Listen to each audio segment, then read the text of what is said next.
Well, what do we have here? That would be a homemade skid plate. Is that good mulch, Tucker? Do you like chewing on the mulch? Goodness gracious.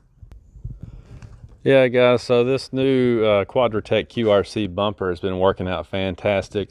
I love this thing, but something that I've noticed, and I sort of expected this to happen, but just not as bad as it did. If you get down low, see all the suspension components, and we talked about that a lot when I was installing this thing.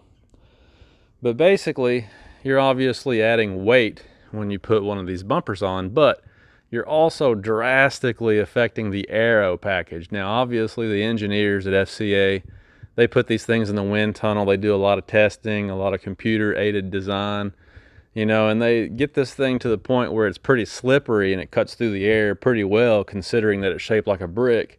And that's how you get the really good fuel economy. That's how you get the 19 and 20 mile per gallon numbers out of these things.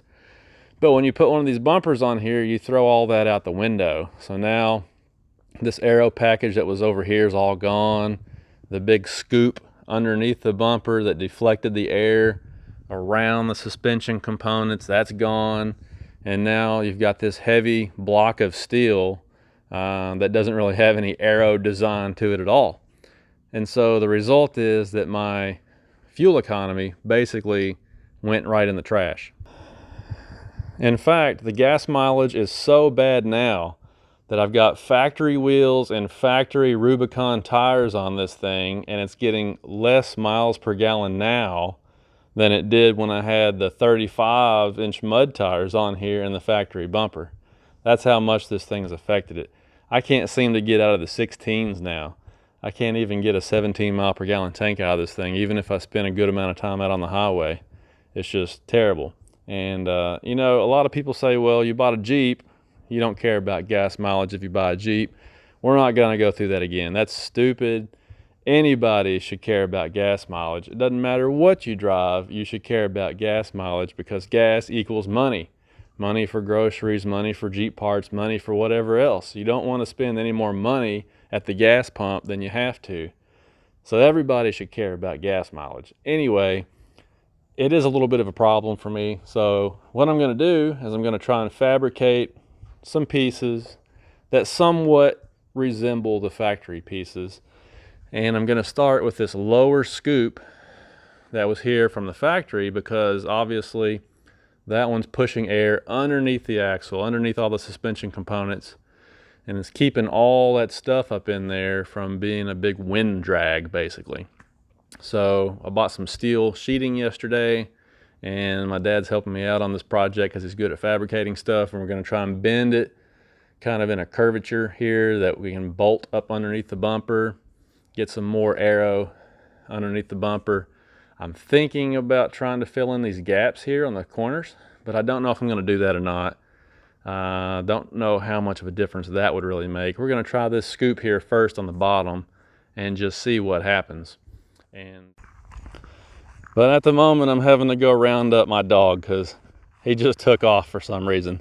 I think he's chasing a deer. So we'll get back to the project in just a minute. All right, guys, a little update on the skid plate project, skid plate / air dam. Again, thanks to my dad, he's pretty good at getting this kind of stuff done when it comes to fabricating stuff. So thanks for the help on this project. But basically what we've got here is a sheet of metal that has been bent a couple of places here with a metal brake. And so I'll show you in a minute what it's going to look like. I still got to polish up some of the edges and things, but right now, you know, this part right here comes factory, and this is kind of behind the factory air dam scoop. And most of the time when you install an aftermarket bumper, it tells you to remove this. But what we're going to do, I have drilled some holes here, and we're going to drill a couple more holes right here, and then that big one over there. And then of course this thing has additional holes right there, get the camera to focus, and another one over there. So it's got plenty of mounting holes to keep this nice and sturdy. And what I'm going to do is when I get it kind of cut and polished up, I'm going to paint it, make it look a little nicer, and get this put up under there.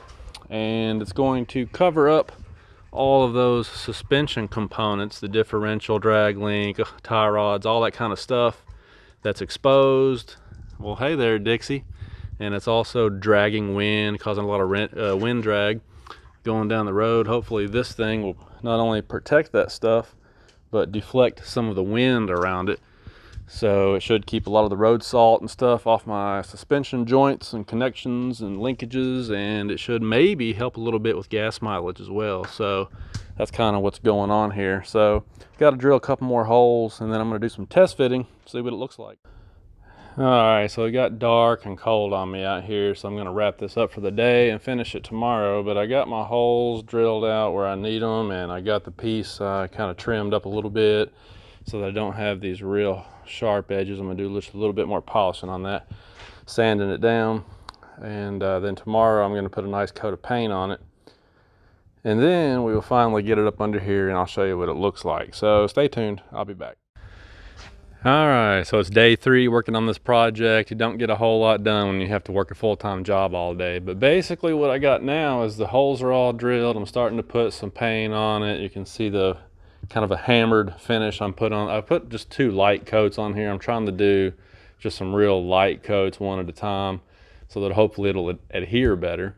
But you can see the holes in it. Paint's going on, and then hopefully here in a few minutes we'll have this thing ready to just hang and dry for a while so we can finally get ready for final installation. But I think it's going to look pretty cool when I get it done. So this sheet of metal, by the way, I got this metal at Lowe's, and it was around, I think around $22 for the sheet. And then the paint that I'm using is just the Rust-Oleum with the hammered look, because I figured the hammered look would kind of match the aftermarket bumper on there. So once this thing dries, we'll check it out. But that's basically where I got the stuff and how much it costs. I'm going to end up with, I don't know, what, 30 bucks in this project. So whole lot cheaper than buying something aftermarket. And the thing is, there's not really anything aftermarket that works like this. So sometimes you just got to do things on your own. Well, I tell you what, this is supposed to be black. It even says right here, black hammered, but that looks awfully gray to me. I don't know if the camera's doing it justice or not, but that's not black at all. Man. Oh well. Okay, so it's time for the moment of truth. I finally got all the bolts in it, and I got these 2. So basically I cut holes in here for the factory locations to attach it to this thing. Now let's stick it under here and see what happens. All right, so now you can see the difference. I still have a little bit of paint touch up to do, and that way you can't see the screw heads. But notice how this plate kind of runs under there. You can't see any of the suspension components now. They're all covered up and hidden. And like I said, hopefully this will not only deflect wind under there, but it might protect the suspension components a little bit too. Made out of stainless steel and bolted onto that factory piece. And I'm being completely mauled by a Aussie puppy. So, all right, Tucker, we're gonna finish this project up.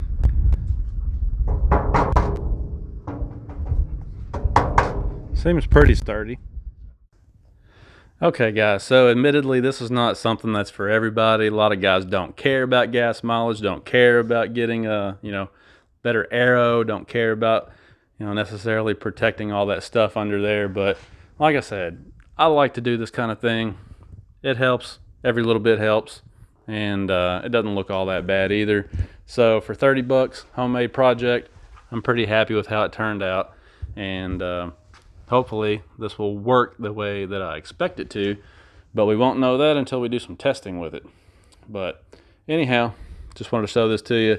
Worked out just the way that I wanted to as far as how it looks, and as we get some more miles on it, I'll report back and let you know if it makes any difference.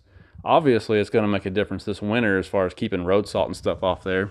That really does keep all that stuff back there clean, your differential pumpkin and all that stuff. So anyway, homemade project, air dam / skid plate. Check that off the list. All right guys, we'll talk to you later. So I was at the Tractor Supply this afternoon, and I picked up a couple of items to use with my winch. Probably a couple of things that's good to have with you just in case you end up, you know, in a winching operation, whether it be on-road or off-road. Sometimes in the wintertime we have snow, people slide off the road. Might get a chance to help somebody out, who knows. But I got this tow strap. It doesn't have any hooks on the end. It's just webbing, so it's safer. This is long enough and strong enough that I could use it as a tree saver. And then I got this Traveler 20,000 pound snatch block. The cool thing about this one is that it has a grease fitting on there, so you can keep it lubed up easily, and it'll last probably forever. This thing is really heavy. So I got both of these at Tractor Supply. I think they were somewhere around 50 or 60 bucks for both of them. And so that should be a nice thing to have. I don't know if I showed you guys, but I also got this winch cover from Quadratec. There's the tag on it. But it's just basically it's got an elastic seam in the bottom of it, so you can just stretch it around your winch. It fits around my 12,000 pound winch just fine. The only issue is it's not really been that big of a problem. See where the positive cable comes out of the solenoid box? Well, that keeps the elastic on this corner from going all the way down around the winch, but it hasn't been an issue. I've had it out on the road up to 75 miles an hour. I've had it through the car wash, and it's never really moved or gone anywhere. It just sits put. So that was another nice investment. I'm figuring that this winter, when we start getting road salt, I'm probably going to put some lube on these rollers. Periodically I'll have to wash them out really good and lube them up. Probably just spray some silicone or some kind of lubricant in there to keep the rollers from freezing up on me. The road salt and stuff they use around here is really harsh. But I also got these shackles from Quadratec while I was at it, so I can use these for recovery obviously, but I could also take them off and use them on my strap that I got for a tree saver if I need to do something like that and do a double line pull or something. So basically I've got this thing all set up, you know, for most possibilities, I guess. So now I just need an opportunity to use it, right? And here comes AJ up over the hill in the Polaris. I don't know what he's coming up here for. He's been badgering me to buy him a Honda TRX 250 for Christmas. How about that? That's a heck of a Christmas list, isn't it?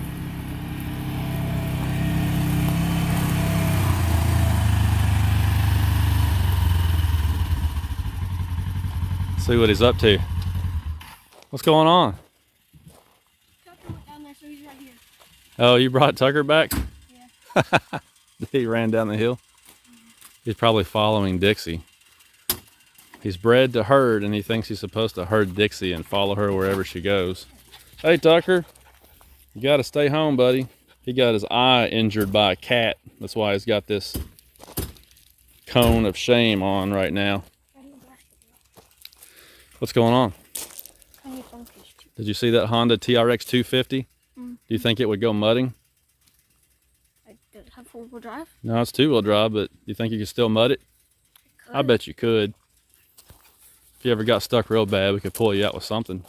Anyway, this is a little tote right here. One of my college roommates got me that thing like 20 years ago. It's been awesome. I've had it ever since. But I just keep like a few emergency items in here. I've got some tow straps, got some jumper cables, an elastic strap. I've got a blanket here that I could use if I needed to put it over the winch cable, or obviously you could use it to keep warm if you had to. I've got a tarp there just in case we get caught with the doors and the top off. I could throw that over the top of the Jeep and at least keep it from getting drowned inside. And also I figured, you know, if I had to get up under the Jeep and work on it, I could use this to lay on, keep from getting so muddy. Some bungee straps, and there's just a few different things in there.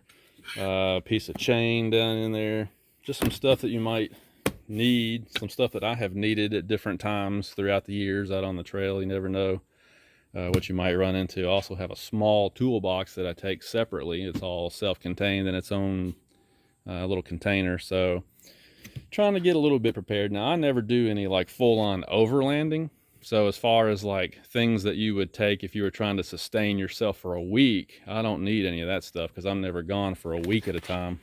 We're just out in the woods for a day or two usually, so that's why I take mostly equipment and tools and things like that. As far as food and water, we've always got enough of that for a day or two. That's never an issue for us. Here in Kentucky, that's the great thing about it. It's not like being in the desert.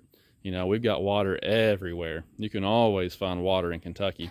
So basically this kind of stuff right here is what we just carry with us, and that way we're pretty prepared for anything. So I also got this little thing right here at Lowe's today that I'm going to try out this weekend, and if it works well, then this is something else we'll take camping with us. Obviously you just got a regular 20-pound propane cylinder there, and then this Mr. Heater top, you just stick this on the top of the tank and it radiates heat. It says that it's got 540 degrees of radiant heat, and it puts out almost 40, actually it says 45,000 BTUs on high, and that'll run for a full 8-hour day on high. So this thing right here could be potentially really awesome this winter. You know, if you were out somewhere and it was really, really cold and, hey man, you just need to warm up for a minute, you could pop this on a tank and you could stay warm for a few hours, maybe several hours. So I'm going to try that out this weekend too, and just make sure it's going to work the way I think it's going to. You guys playing? Get him, Tucker. That's hilarious. Tucker just chased him all the way down there. So anyway, it's nice to have all this stuff, but what good is it if you don't use it? So I got to keep working on my buddy. I should call his wife, because that's the reason he hasn't been camping with me yet. His wife keeps scheduling his weekends. So I need to talk to her and say, hey, you need to let him come camping with us. We got to go out in the woods and camp and use this stuff. So hopefully in the next month or so, I'll have something up. We're going to go down the land between the lakes again. I believe it's a beautiful area. And this time of the year, the Corps of Engineers takes the lake level down, and so it opens up this cool trail that goes around the lake shore, which is just absolutely beautiful and awesome. So hopefully I'll get to show you guys that this time. We didn't get to show you that when we went back there in the summertime, but maybe this time we will. Might even take this thing and mud it. Would be awesome if we could take a Honda TRX 250 and mud it, wouldn't it? That's funny.